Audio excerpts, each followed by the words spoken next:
Why was the street so quiet that morning in Fallujah, when a city like this was never truly quiet? Petty Officer Sloane Carter noticed it before anyone else did. Not because she was looking for danger, because she was looking for life. Two fingers rested gently against the inside of a young Marine's wrist while she counted his pulse. The old Timex watch on her own wrist ticked steadily, a gift from her father on the morning she left home in Dayton. 62 beats per minute, strong, regular. "Relax, Whitmore," she murmured softly. "You're good." The 19-year-old exhaled like someone who had been holding tension for hours. His name was Caleb Whitmore, and behind the ceramic plate in his vest, he kept a small photograph of a girl named Jess. Sloane had noticed it during a previous check. A dangerous place for something sentimental. But she never said that aloud. Around them, the rest of the squad prepared for the morning patrol through Fallujah's northeastern sector. October 14th, 2004. The temperature was already climbing toward brutal desert heat. Sloane adjusted the straps of the 42-pound medical pack on her back. It carried everything needed to stop bleeding, restart hearts, or ease pain long enough to survive evacuation. What it could not carry was certainty. She was the only woman in the unit, and everyone knew it. Corporal Declan Pewitt made sure of that. "Why's the doc walking a clearing op?" he said aloud, not directly to her but to the air. "She should be staged 200 meters back." Sergeant Garrett Voss didn't look up from the mission briefing. "Because I want her close." That was the end of the conversation, at least officially. Sloane said nothing. She simply moved to the next Marine, checking hydration, pupils, breathing. The small signs that told her how a body was holding together before stress tore it apart. Saving lives was mathematics to her, cold, precise, honest. But something else tugged at her attention. The interpreter. Nasser stood beside Sergeant Voss, translating the briefing with mechanical accuracy. Yet his stillness felt wrong, not the quiet of a relaxed man. The quiet of someone pretending to be relaxed. She filed the thought away without comment. Then she noticed something stranger. The neighborhood. No children playing in doorways, no women sweeping stoops, no old men smoking in plastic chairs, no barking dogs. Nothing. An entire residential sector, holding its breath. Sloane stepped closer to Voss. "Sergeant," she said quietly, "this area's presenting like a population under threat response. No ambient activity. Someone told them to stay inside." Voss scanned the empty street. His eyes narrowed. But orders were orders. "Stay sharp," he said. And the squad kept moving. Sometimes the moment that changes everything looks exactly like every other moment. They were halfway down the second block when Sloane saw the shadow in the third-floor window. It didn't move with the light. It held position. She opened her mouth to warn the squad. Then the world exploded. Gunfire erupted from 3 directions at once: rooftops, alleys, windows. A perfect crossfire. An ambush. Marines dove for cover as bullets shattered concrete and glass. Sloane didn't think. She reacted. Corporal Warren Fitch collapsed beside her in the second volley. No cry, no movement. His body simply folded. For half a second she froze. Then she heard Caleb Whitmore screaming. That sound made the decision for her. Because a silent body meant death. A voice meant hope. She sprinted into the open street. The first bullet hit her shoulder. Impact, heat, numbness. She kept running. 20 meters ahead, she saw Whitmore lying on the ground, arms wrapped around something small. A child. A terrified Iraqi girl, no more than 4 years old. Whitmore had thrown himself over her like a shield. 3 bullets had already torn through him. Sloane dropped to her knees beside them. "Caleb," she said firmly, Stay with me. He opened pale blue eyes. I got her, he whispered. I know. She gently pried the child free. The girl ran for a gate and disappeared. Sloane was already working. Tourniquet on the leg wound, gauze packed into the abdominal bleeding, IV line inserted with practiced precision. Bullets struck the pavement around her. Another round punched into her thigh. She tightened the tourniquet anyway. Somewhere behind cover, Corporal Pewitt shouted, Doc, you're exposed. 30 seconds, she called calmly. Suppressive fire thundered toward the sniper window. Sloane used 28 of those seconds perfectly. She talked to Whitmore the whole time. About Jess, about the photo he kept over his heart. His breathing slowed slightly. Sometimes survival begins with something small, like remembering who you want to live for. 18 minutes passed before the relief force arrived. 18 minutes on her knees in an open street under fire. When another medic finally reached them, he stared at the scene in disbelief. Tourniquets, IV lines, packed wounds. And Sloane Carter kneeling in the middle of it all. Ma'am, he said slowly, you've been hit. Only then did she look down. Blood soaked her uniform. 5 wounds. She had noticed 4. She nodded toward Whitmore. Take him first. Across the street, Corporal Pewitt watched her silently. Something in his expression had changed. Because sometimes respect is born the moment someone realizes they were completely wrong. Later, at the field hospital, a Navy surgeon removed fragments from her arm and stitched the other wounds. 5 bullet injuries, he said clinically, none fatal. Sloane lay still on the table. Good, she replied. But what haunted her wasn't the bullets. It was Warren Fitch. 11 days from going home. A wife waiting. 2 daughters. And a drawing of a yellow house with a bright front door. The envelope found in his vest contained a simple note. 7 words. Carter will know what to say, trust her. She read the message 3 times. The weight of it settled quietly in her chest. Because the hardest part of war wasn't saving lives. It was carrying the stories of the ones who couldn't be saved. That evening, another message arrived. From home.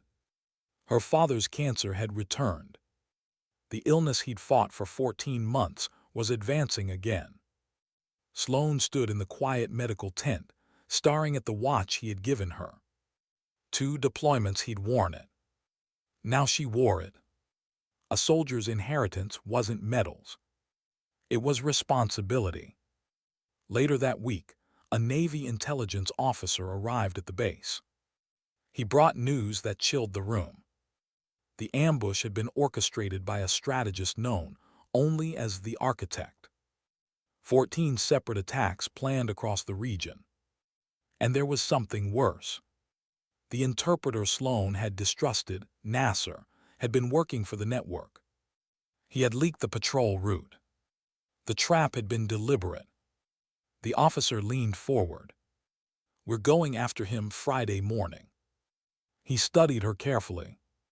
I want you with the team. Sloane looked down at the scars forming beneath her bandages. Then at the Timex watch ticking quietly on her wrist. Friday, she said. I'll be ready. The mission began in darkness. A SEAL team moved through the desert outside Fallujah like shadows crossing older shadows. Sloane rode in the 3rd vehicle. No introductions, no small talk. These men spoke through competence. They had been observing her since she arrived. She noticed and ignored it. The compound appeared ahead just before 02:30. Walls guard towers, 3 buildings inside. The breach lasted 4 seconds. Inside, chaos erupted. Gunfire commands, movement. Then silence. One operator staggered from a doorway, wounded in the thigh. Sloane was already moving. Compression, gauze, IV line. Femoral arteries clear, she said calmly. The man watched her hands. You always work like this. She didn't look up. Yes. Minutes later, they found the architect. He sat in a wooden chair, wounded but composed. Sloane splinted his shattered arm with steady hands. As she worked, he spoke quietly. You were the medic in the street. She said nothing. I saw you run toward the wounded Marine. I ordered my men not to shoot you. Her hands paused briefly. Why? He smiled faintly. Hope, he said. A living medic keeps hope alive longer, so people can watch it fail. Sloane resumed wrapping the splint. Her breathing remained steady. Her movements unchanged. He studied her. You did not break, he observed. She finished the bandage. Then she finally looked him in the eye. 2 seconds. No anger. No hatred. Just calm understanding. Because some people try to break the world through cruelty, and others rebuilt it through quiet persistence. Outside, dawn began touching the horizon. The mission was over. The architect was captured. Lives had been saved. Sloane climbed into the vehicle for extraction. Her wounds ached. Her body trembled from exhaustion. But her father's watch ticked steadily against her wrist. Strong. Steady. Like a heartbeat. She closed her eyes and thought about Warren Fitch's daughters. About Caleb Whitmore fighting through surgery in Baghdad. About the small Iraqi girl who had run through a gate and disappeared back into life. War rarely gives clean victories. But sometimes dignity survives. And sometimes that is enough. Because courage isn't loud. It doesn't shout or demand attention. Sometimes courage simply kneels in the middle of a broken street, doing the work that must be done.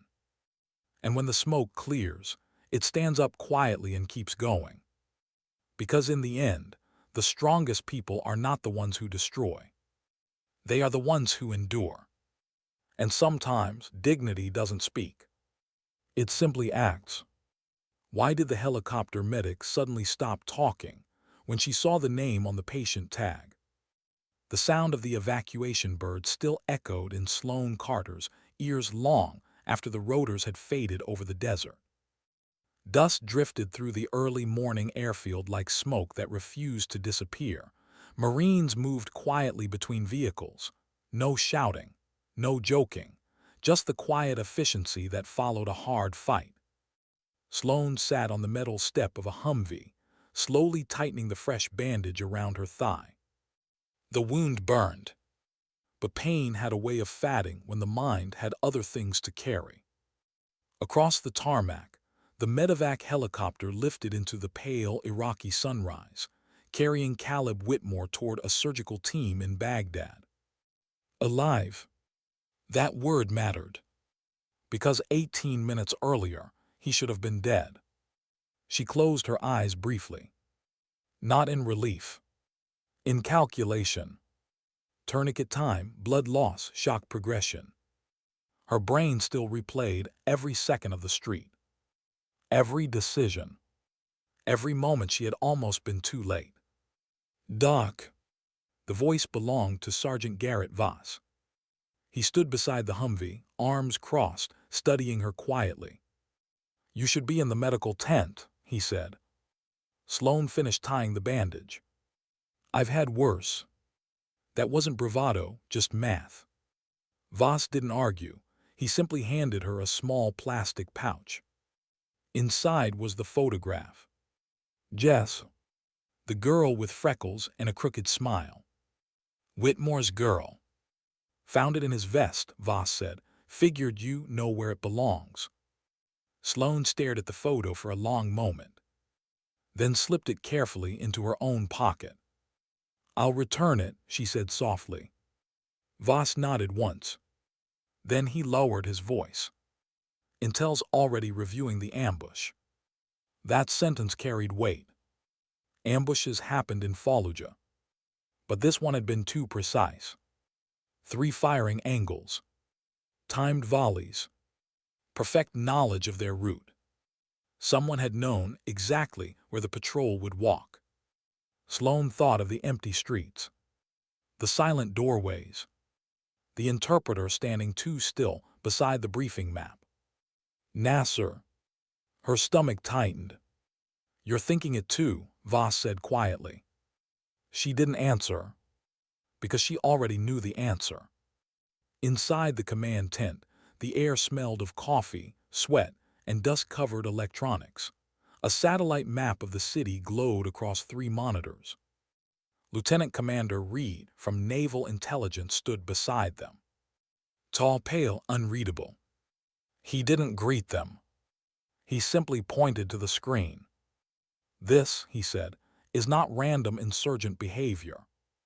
The map zoomed out. Colored lines connected attacks across the city. Car bombs, sniper strikes, IED detonations. 14 operations, all within 6 weeks. Each one executed with surgical timing. Same planner, Reed continued, same strategic pattern. Sloane leaned closer to the screen. "Central coordination," she said. Reed nodded. "We call him the architect. No real name. No confirmed photo. Only patterns." Sloane studied the attack locations. Each one struck units during movement. Patrols, convoys, medics. He targeted vulnerability, calculated it, exploited it, like a chess player who never rushed a move. Then Reed zoomed into one specific location. The street where they had been ambushed. "The architect knew your patrol route within 20 minutes of briefing." Voss frowned. That information never left the room. Reed's eyes shifted toward the door. The interpreter's chair still sat empty. "Except through one person," he said.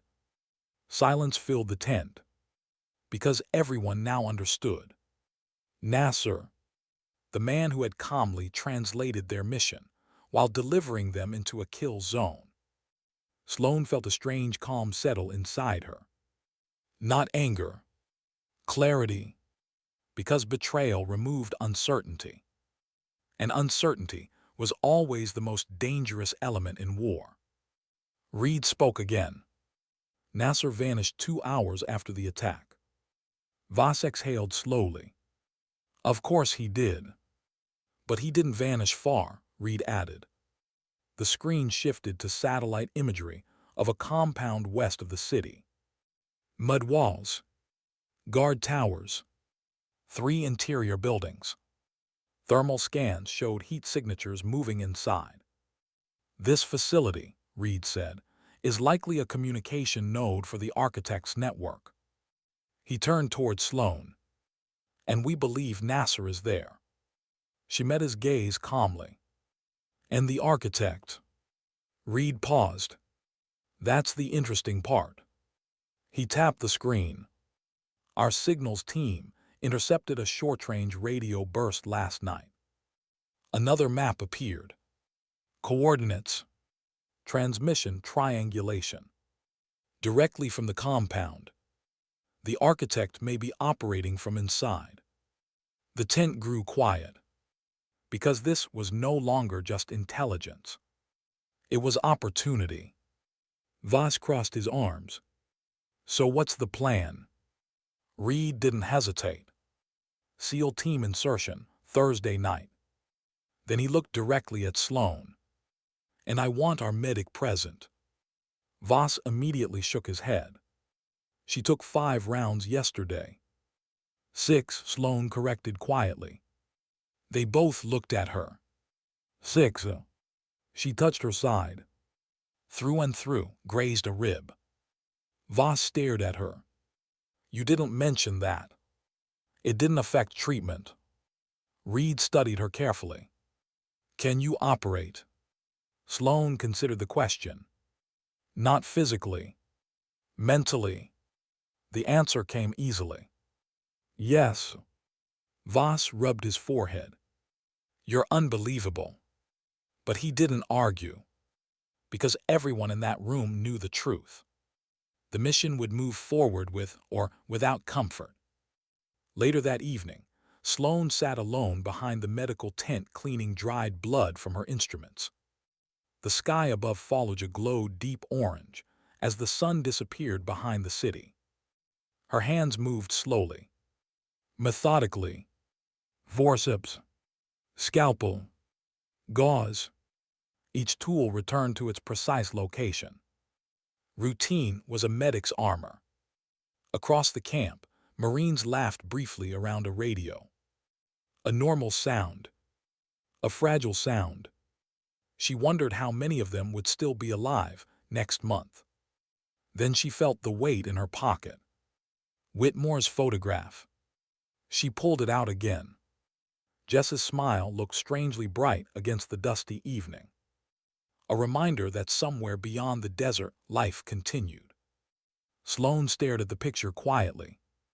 Then she remembered Warren Fitch, the Marine who never made it off that street.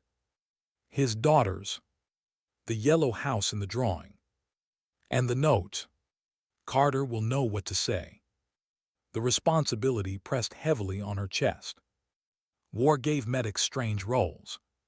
Sometimes healer, sometimes witness, sometimes the one who carried the final words home. She folded the photograph carefully and slipped it back into her pocket. Behind her, Boots approached across the gravel. Corporal Declan Pewitt stopped beside the table. For a moment he said nothing. Then he cleared his throat. I was wrong. Sloane looked up. He avoided her eyes. When you ran into that street, I thought you'd get everyone killed. He hesitated. But you saved Whitmore. She wiped a scalpel clean. That's the job. Pewitt nodded slowly. Still, he turned to leave. Then paused. The team deploying tomorrow, they'll need you. Sloane didn't answer immediately. She simply finished placing the scalpel into its case. Because tomorrow meant returning to the fight. Returning to the architect's shadow. Returning to the quiet question that haunted every soldier in that city. Who would be next? She closed the medical kit. The desert wind moved gently through the camp. Somewhere in the distance, artillery rumbled faintly beyond the horizon. Another battle beginning somewhere else. Another story unfolding. Sloane looked down at the old Timex watch on her wrist. The second hand ticked steadily forward. Time never paused for war. And war never waited for healing. She stood slowly. Her wounds protested. But pain was information, not a command. Above the camp, stars began appearing in the darkening sky. Tomorrow night they would move again. Into the compound. Into the architect's world. And Sloane Carter knew something none of the others realized yet. The architect had watched her in that street. He had seen her choose to run toward the wounded, not away from the gunfire. That meant something, because men who studied patterns never forgot what they observed. And deep inside the enemy's mind, her image already existed. The medic who refused to leave the fallen. Which meant tomorrow's mission carried a danger no briefing could explain. Because sometimes the enemy isn't just waiting. Sometimes he's studying you too.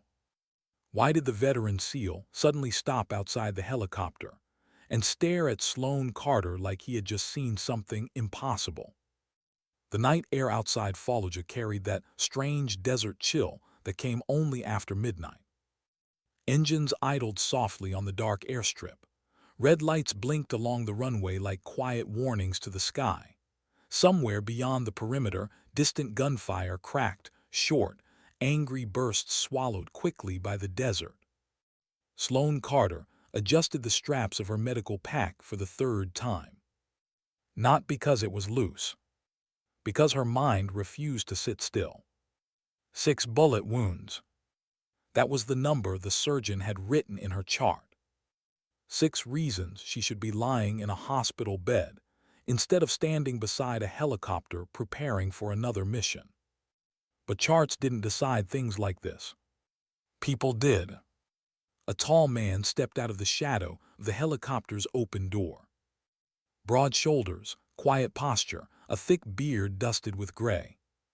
He wore no rank on his uniform, but everyone on the flight line moved slightly when he passed.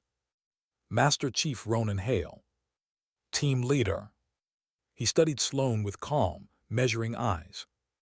"You're the medic from the street," he said. It wasn't a question.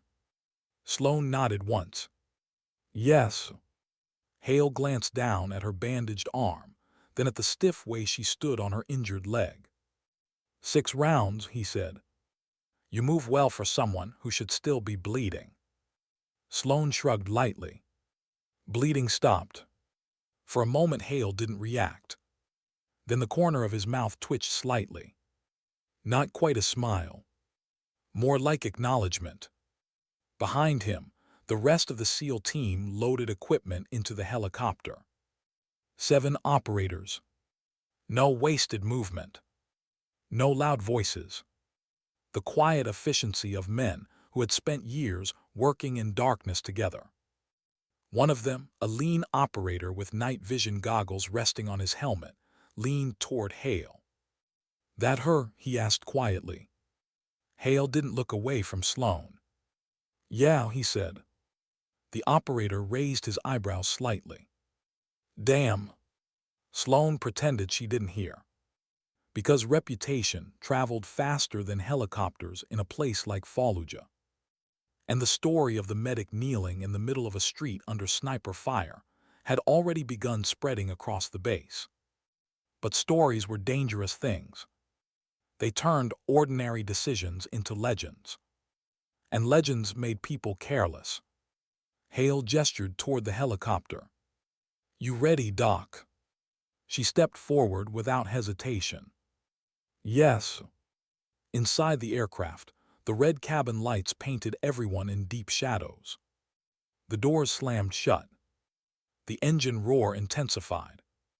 And within seconds, the helicopter lifted into the black Iraqi sky. Below them, the city of Fallujah spread out like a broken constellation. Fires flickered between buildings. Tracers cut thin glowing lines through the darkness. War never slept here. Across from Sloan, one of the operators, Coulson Bishop, studied her quietly. "You ever ride with SEALs before?" he asked. "No." "You nervous?" She thought about it honestly. "Yes." The operator chuckled softly. "Good answer." Then his tone shifted. "Because people who say no usually are." The helicopter banked west. The pilot's voice crackled through the headset. 3 minutes to drop zone. The cabin fell silent. Operators checked weapons. Night vision goggles slid down over eyes. Suppressors locked onto rifle barrels. Sloan ran through her own quiet checklist. Tourniquets. Clotting agents. Morphine. Chest seals. Everything had its place. Everything had its purpose. Across from her, Master Chief Hale watched. "You don't look like a typical combat medic," he said. "What does a typical one look like?" "Scared." Sloan tilted her head slightly. "I am scared." Hale considered that. Then nodded. "Good." The helicopter slowed. A green light flashed near the door. And the aircraft dropped low over the desert floor. The door opened. Cold wind rushed inside. Below them, the compound appeared. Dark walls, watchtowers, silent buildings. A place built for secrecy. The team moved fast. One after another, they slid down the fast rope into the compound's outer yard. Sloan followed last. Her injured leg screamed the moment she hit the ground. She ignored it. Pain meant nerves were still alive. That was enough. The breech charge detonated seconds later. A dull thunderclap. The gate collapsed inward. Go! The seals flowed through the opening like water through broken stone. Inside, the compound chaos erupted instantly. Shouting, gunfire, flashbang grenades exploding with blinding light. Sloane stayed just behind the second entry team. Her role was simple. Stay alive long enough to keep others alive. They cleared the first building in less than 30 seconds. Empty. The second building held resistance. 2 armed men fired from the hallway before being dropped by suppressed rifle shots. Then the third building. The one intelligence believed held the communication room. Bishop kicked the door open.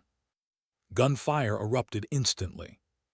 One operator went down with a sharp grunt. Man hit. Sloane was already moving. The wounded SEAL lay against the wall, clutching his side. Blood seeped between his fingers. Easy, Sloane said calmly. She cut open the vest panel. The bullet had slipped beneath the armor plate. A dangerous angle. But the bleeding was slow. Lucky, she muttered. Tourniquet. Pressure bandage. IV line. Her hands moved automatically. Around her, the team cleared the rest of the building. Room by room. Until finally, the radio crackled. Structure secure. Master Chief Hale stepped into the hallway. His rifle still raised. Doc. Stable, she said. Hale nodded once. Then another operator called from deeper inside the building. You need to see this. They moved into a small office lit by a single overhead bulb. Maps covered the walls. Satellite images. Patrol routes. American convoy movements. Someone had been studying them carefully. Too carefully. Hale walked slowly around the room. This isn't just insurgent planning, he said quietly. This is operational analysis. Then Bishop opened the final door. Inside sat a man bound to a wooden chair. Blood stained his shirt. But his posture remained strangely calm. His eyes lifted slowly toward them. Dark. Observant. Unafraid. Sloane recognized him instantly. Not because she had seen his face before, but because she had seen his mind. The architect. For a long moment no one spoke. Then the man's gaze shifted to Sloane. Recognition flickered across his face. You, he said softly. Hale glanced at her. You know him. No. The architect smiled faintly. But I know her. Sloane felt the air in the room grow colder. You were the medic in the street, he continued. The one who ran toward the wounded Marine. His voice carried no anger. No admiration either. Only curiosity. I told my sniper not to shoot you. Hale's eyes narrowed. Why? The architect leaned slightly forward despite the restraints. Because hope is interesting to observe. The room fell silent. Sloane held his gaze calmly. And did you enjoy the observation? She asked. He studied her face carefully. You did not panic. You did not hesitate. You acted as though death around you was irrelevant. Sloane's voice stayed steady. It wasn't irrelevant. Then why run into the open? She thought about Whitmore. About the small girl beneath him. About Warren Fitch lying still in the dust. Because someone needed help. The architect leaned back slowly. His expression shifted slightly. Almost thoughtful. Fascinating, he murmured. Then his eyes sharpened. But you misunderstand something. Sloane waited. War, he said quietly, is not about courage. It is about patience. He nodded toward the maps around them. I have already planned the next 6 operations. The room felt suddenly smaller, because the calm certainty in his voice didn't sound like a bluff. It sounded like mathematics. Master Chief Hale stepped closer. Then we'll stop them. The architect looked at him. Perhaps. Then his eyes returned to Sloane. But first, you will learn something important. Her heartbeat slowed. What? His smile returned. Even the strongest medic cannot save everyone. The words hung in the air like smoke. Sloane didn't react. She simply held his gaze. Because deep down, she already knew that truth better than anyone in that room. And that knowledge, the quiet acceptance that some lives would slip beyond her reach, was the heaviest weapon she carried into every battle. Outside the building, the first light of dawn crept slowly across the desert horizon. The mission was complete. The architect was captured. But as the helicopter prepared to extract the team back into the sky, Sloane Carter felt a strange unease settle in her chest. Because men like the architect didn't simply disappear when captured. Their plans lived on. And somewhere out there, one of those plans was already moving. Why did the captured strategist suddenly start laughing when the helicopter finally lifted off the ground? The sound was quiet at first, almost polite. But inside the roaring helicopter cabin, it carried an unsettling calm that made several operators glance toward the prisoner. The architect sat shackled to the metal floor between 2 seals, wrists bound behind his back, a bandage wrapped around his shattered arm where Sloane had splinted the bone earlier. His breathing was steady, too steady, as if the entire operation had unfolded exactly the way he expected. Sloane noticed it immediately. She sat across from him, one hand resting on the medical pack beside her knee, the other gripping the overhead strap as the helicopter banked sharply away from the compound. Her injured leg throbbed in dull pulses. Her shoulder burned where the first bullet had torn through muscle the day before. 6 wounds, but none of them explained the cold feeling settling in her stomach. The architect's laughter faded into a small smile. You believe this changes things, he said calmly over the engine roar. No one answered. Master Chief Ronan Hale simply watched him. Men like Hale didn't respond to taunts. They collected information. But Sloane noticed something else. The architect's eyes kept drifting toward the desert below. Toward the city. Toward Fallujah. Like a man admiring a chessboard after making a move. Finally, Hale leaned slightly closer. You seem very relaxed for someone who just lost his command center. The architect tilted his head. Did I? The helicopter vibrated through a pocket of rough air. The pilot's voice crackled over the intercom. 2 minutes to base. The architect's smile widened just slightly. You think war is a sequence of battles, he continued, but it is not. His gaze shifted toward Sloane.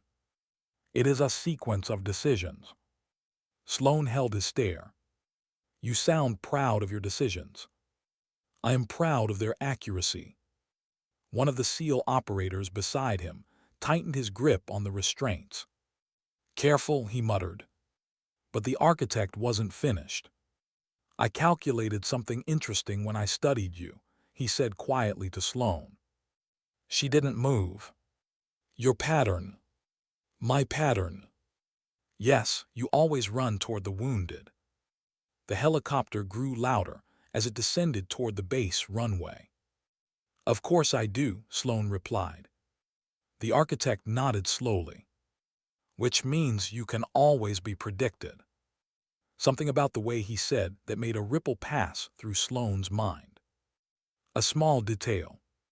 A small warning. But the helicopter landed before she could examine the thought further.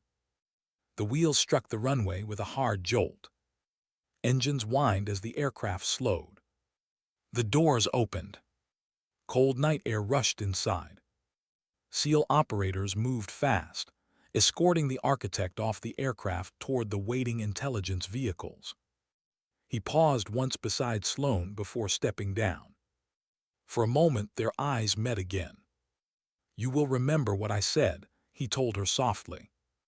"Even the strongest medic cannot save everyone." Then he stepped into the darkness outside. The helicopter doors slammed shut behind him. And for a moment, no one spoke. Back inside the base, Sloane finally allowed herself to sit down on the edge of a supply crate. The adrenaline that had carried her through the night slowly began draining from her body. Pain returned with quiet determination. Her shoulder pulsed. Her thigh felt like burning metal. But physical pain wasn't what troubled her. It was that sentence. "Your pattern." She rubbed her forehead slowly. "Something bothering you, Doc?" The voice belonged to Bishop, the lean SEAL who had asked if she was nervous earlier in the flight. She hesitated, then nodded. He knew too much. Bishop shrugged. "That's what planners do." But Sloane shook her head. "No, he didn't just study tactics." She looked toward the airfield, where the intelligence convoy had disappeared with their prisoner. "He studied people." Bishop leaned against the wall beside her. "Good thing we caught him then." Sloane wished she shared that certainty. Because deep inside, something still didn't feel finished. The answer arrived 2 hours later. And it came screaming out of the darkness. The explosion shook the base hard enough to rattle the metal medical shelves. A deep thunderclap rolled across the airfield. Then came the alarms. Red lights flashed along the perimeter towers. Sloane was already moving before the second siren sounded. Medics didn't wait for explanations. They followed the wounded. Outside the tent, Marines ran toward a rising column of smoke near the western gate. Another explosion echoed seconds later. This one closer. Gunfire erupted near the checkpoint. Sloane grabbed her trauma kit and sprinted across the gravel. Her injured leg protested violently. She ignored it. The first casualty lay beside an overturned Humvee. A young private barely older than 19. Shrapnel wounds across his chest. Blood pooled beneath him. Sloane dropped to her knees. "Stay with me," she said calmly. Her hands moved fast. Pressure bandage. Airway check. Pulse weak but present. Another medic slid beside her. "What happened?" "Truck bomb," the Marine gasped. "Gate 3. Sloane's stomach tightened. Gate 3. The exact entrance closest to the medical tents.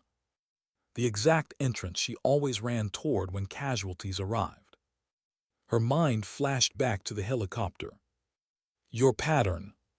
Your pattern." Another wounded Marine stumbled toward them, clutching his arm. "More injured at the gate." Sloane stood instantly. "Bring them here." Stretchers began arriving in waves. Burns. Shrapnel. Broken bones. The air filled with shouting and sirens. And through it all Sloane worked. One patient after another. Her hands never slowed. But inside her mind, something dark began forming. A possibility she didn't want to believe. The architect had predicted her behavior. He knew where she would run, where she would focus, where she would place herself in the chaos. And if someone wanted to target a medic, they would only need to aim where she always went. Another stretcher slammed down beside her. This one worse. The Marine's abdomen was torn open by metal fragments. Sloane packed gauze deep into the wound. Her gloves turned red instantly. The Marine grabbed her wrist weakly. "Doc, I'm here. You're gonna fix me, right?" For a moment, the sounds of the base faded. She saw Warren Fitch again. Saw Whitmore bleeding in the street. Saw the little Iraqi girl running through the gate. Every life balanced on thin threads. She squeezed the Marine's hand. "I'm going to try." That was the most honest promise a medic could give. 30 minutes later, the emergency transport trucks began carrying the wounded toward the surgical units in Baghdad. The smoke at the western gate slowly drifted upward into the night sky. The base grew quiet again. Too quiet. Sloane sat on the ground beside the empty stretchers. Her hands trembled slightly now that the work was finished. Bishop approached slowly. "You saved 3 of them tonight," he said. She didn't respond. Her eyes were fixed on the dark desert beyond the base wall. "Doc," she finally spoke. "He planned it." Bishop frowned. "What?" "The truck bomb." She swallowed slowly. He knew exactly where the medics would run. Bishop looked toward the ruined gate. Then back at her. "You think he predicted this?" Sloane nodded. "Yes." The weight of that realization settled heavily between them. Because if the architect could predict her, then somewhere in his plans, he had already accounted for what she would do next. The desert wind whispered across the airfield, carrying the smell of smoke and burned metal. Sloane slowly stood up. Her wounds ached. Her muscles trembled. But her mind had never felt clearer. Because now she understood something important. This wasn't over. The architect had lost a building. He had lost his freedom. But he had not lost control of the game. And somewhere in the shadows of Fallujah, one more move was already waiting. Why did the intelligence officer suddenly refuse to look Sloane Carter in the eye after the explosion at the gate? The smoke from the truck bomb still drifted over the base like a dark reminder. Burned rubber, hot metal, the faint chemical scent of explosives. Sloane stood near the medical tent, washing blood from her hands under a small steel sink. The water ran red for several seconds before finally clearing. Her hands had stopped shaking, but her thoughts hadn't. Behind her, boots crunched over gravel. Lieutenant Commander Reed stepped into the tent, his uniform still dusty from the chaos near the western gate. He looked more tired than he had that morning. More careful, too. "Casualty report?" he asked quietly. Sloane reached for a clean towel. 3 stabilized, 1 critical in Baghdad surgery, 2 dead. She said it without emotion. Not because she didn't feel it. Because numbing the numbers out loud was part of the ritual. Reed nodded slowly. Then he hesitated. That hesitation told Sloane something was wrong. "You have something else to say," she said. Reed rubbed the back of his neck. "Interrogation started 30 minutes ago." "The architect." Sloane felt her pulse slow slightly. "And?" Reed exhaled. "He asked for you." The tent fell silent. "Why?" she asked. He wouldn't explain. Sloane studied Reed carefully. "You already questioned him." "Yes." "And he didn't talk." "No." Her eyes narrowed slightly. "But he said he would if I came." Reed finally met her gaze. "Yes." For a moment, neither of them moved. Outside, a generator hummed quietly near the communications trailer. War had strange rhythms. Violence. Then paperwork. Then interrogation rooms filled with uncomfortable truths. Sloane dried her hands slowly. "I'll talk to him." Reed shook his head immediately. "That's not protocol. You just told me he asked for me." "Yes." "Then take me to him." Reed hesitated again. The hesitation confirmed Sloane's suspicion. "Commander," she said calmly, "what aren't you telling me?" Reed looked toward the tent entrance, as if making sure no one else was listening. Then he spoke quietly. He already knew about the truck bomb. Sloane's stomach tightened. He predicted it. Reed nodded. He described the gate, the time window, the number of casualties. And Reed swallowed.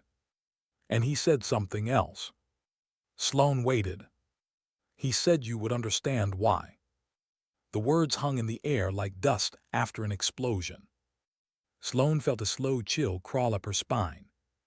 Because the architect had already explained that once. Your pattern. Your decisions. Your predictability. She slipped her jacket back on. Take me to him. The interrogation room sat inside a temporary concrete bunker near the airfield. No windows. One steel table. 2 chairs. Bright overhead lights designed to strip away shadows. The architect sat exactly where they had left him. Hands cuffed. Posture relaxed. His bandaged arm rested carefully on the table. When Sloane entered, he looked up immediately. Almost pleased. You came, he said softly. Reed stayed near the door. 2 military police guards stood behind the prisoner. Sloane sat across from him.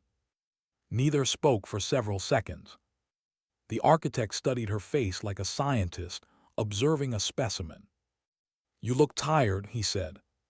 Several people died tonight. Yes.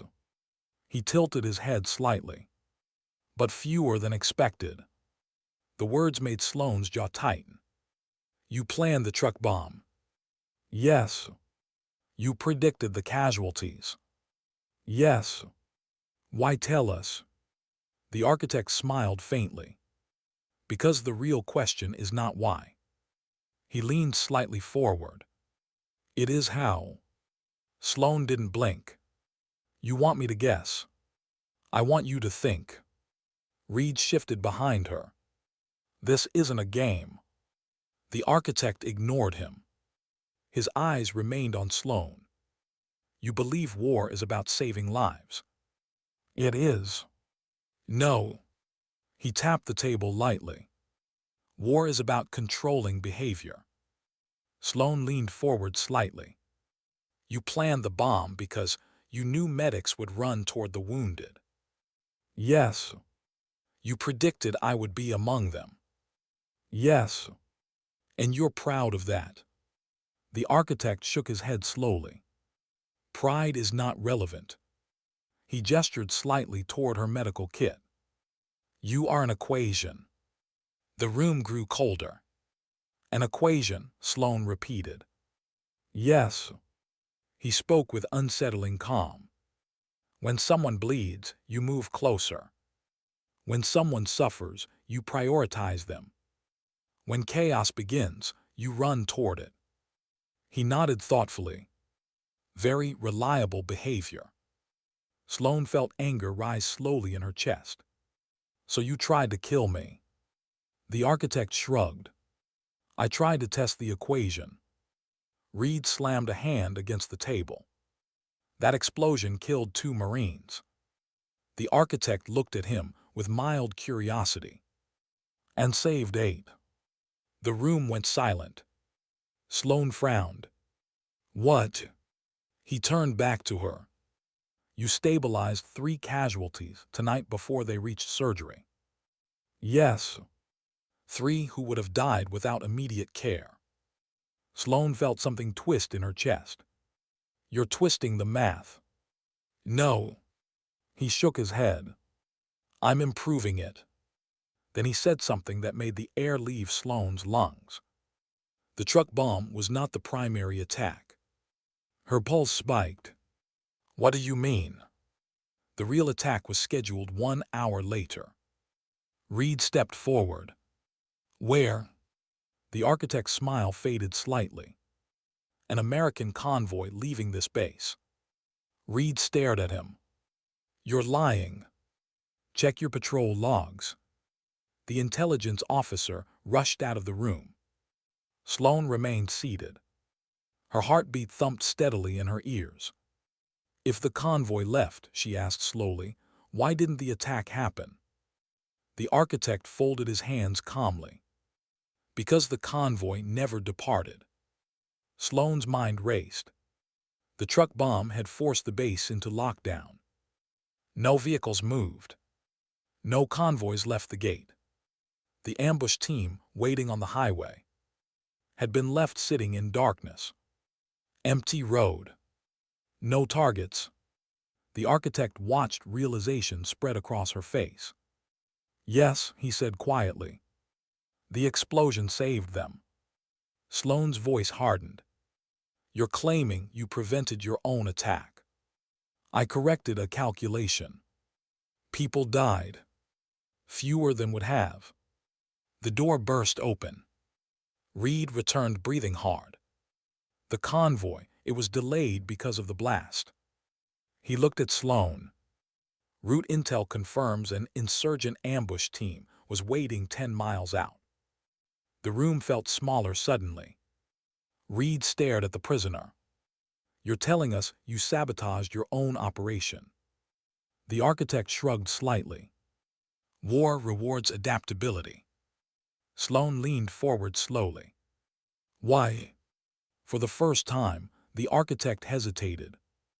Then he said something that changed the room completely. Because I wanted to see if you would still run toward the wounded. Sloane stared at him. You risked lives for that. Yes. Silence filled the bunker. Because now the truth was clear. The architect hadn't just studied tactics. He had been studying her. Watching. Testing. Trying to understand the strange kind of courage that drove someone to run toward gunfire for strangers. Finally, Sloane stood. Her chair scraped softly across the concrete floor. You're not studying war, she said quietly. You're studying hope. The architect watched her carefully. And what have you learned? He asked. Sloane picked up her medical bag. She paused at the door. Then she answered. That hope doesn't follow equations. She stepped into the hallway. Behind her, the interrogation room fell silent again. But deep inside Sloane Carter's chest, a different realization had begun forming. Because the architect had just revealed something dangerous. He wasn't just planning attacks. He was planning people. And somewhere in his calculations, Sloane Carter herself had already become part of the next move.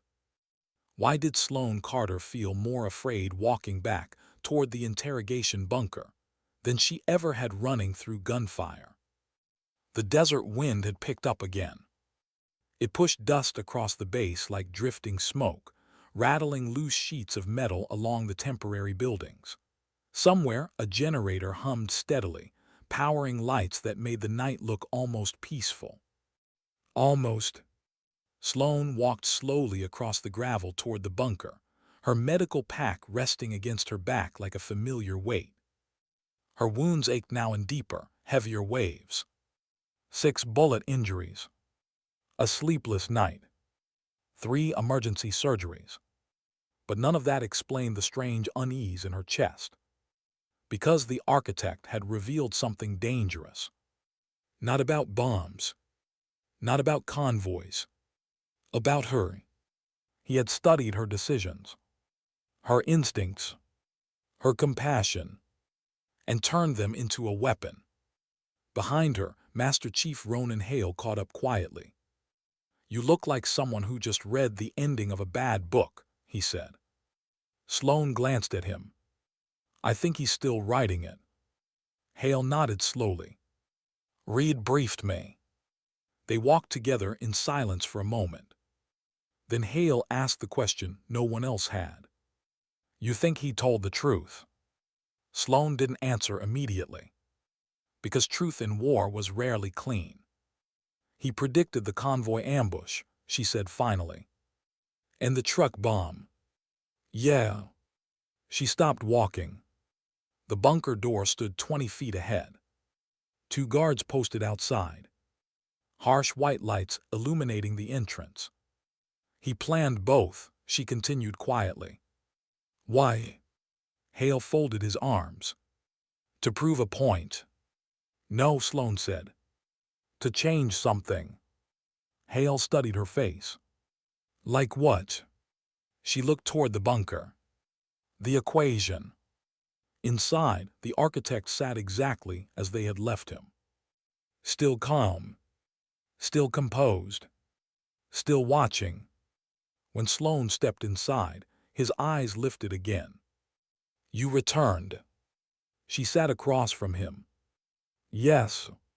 Hale remained near the wall. Arms crossed. Silent. Sloane leaned forward slightly. You adjusted your operation tonight. The architect nodded. Yes. You sacrificed your own ambush. Yes. Because of me. His eyes sharpened slightly. You believe that. I know that. Silence stretched between them. Then Sloane said something unexpected.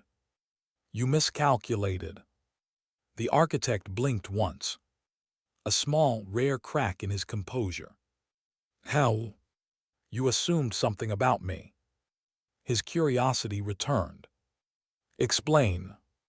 Sloane rested her hands on the table. You assumed I would stop. Stop. If the risk became too great. The architect tilted his head. That is logical behavior. But I didn't stop. He considered that. No. You bombed the gate. Yes. You expected I might hesitate next time. He didn't answer. Because that part was true. Sloane nodded slowly. You try to prove hope is predictable. The architect's gaze remained steady. Is it not? Sloane thought about Whitmore. About Warren Fitch. About the terrified little girl running through the gate. No, she said quietly. It is. The architect leaned forward slightly. But human behavior always follows patterns. Sloane shook her head. Not when people choose who they want to be. That answer hung in the room like a challenge. The architect studied her carefully. Choice is an illusion. Is it? Yes. Then why did you cancel your own ambush tonight? For the first time since his capture, the architect didn't answer immediately. Sloane continued. You saw something in the street yesterday. His eyes narrowed slightly. You saw someone run into gunfire for a stranger. Silence. You couldn't calculate that. The architect's jaw tightened almost imperceptibly. You adjusted your plan, Sloane said softly. Because something about that moment didn't fit your model. Hale watched quietly from the wall. Because what Sloane was doing now wasn't interrogation. It was something else. Understanding. The architect finally spoke. War is mathematics. No. Sloane shook her head again.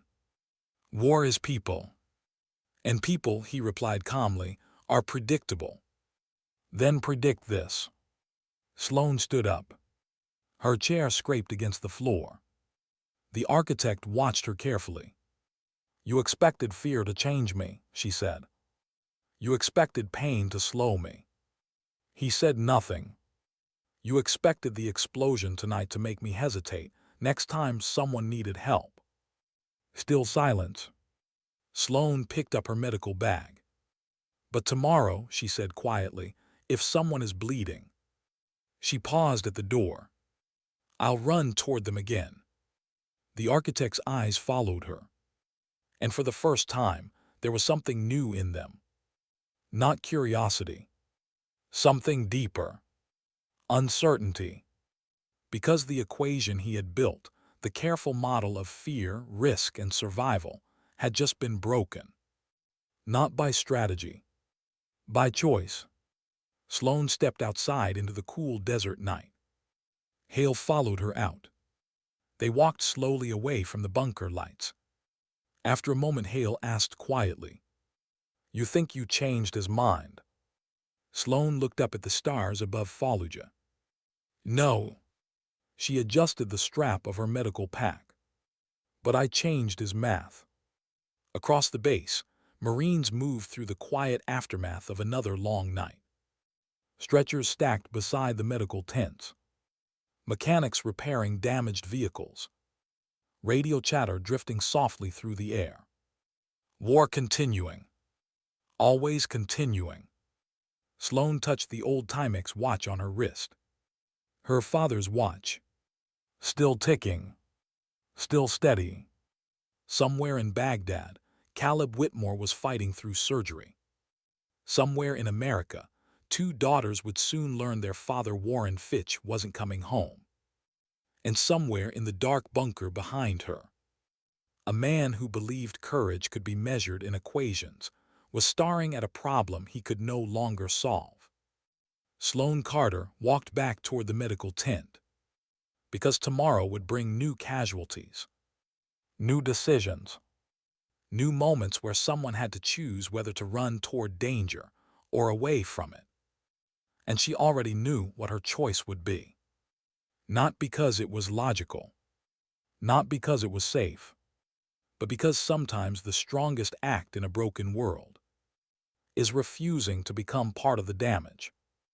War tries to reduce people to numbers, casualties, targets, probabilities, but dignity refuses to be counted that way. It survives in small decisions, quiet courage, and the stubborn belief that one life, any life, is still worth running toward, even when the math says otherwise. Because in the end, strength is not measured by how many battles someone wins. It is measured by what they refuse to surrender. And sometimes the bravest people in war are not the ones who destroy their enemies, but the ones who keep choosing humanity, even when humanity seems impossible. Sometimes hope doesn't shout. Sometimes it doesn't even speak. Sometimes hope simply stands up, shoulders a heavy medical pack, and runs toward the wounded again.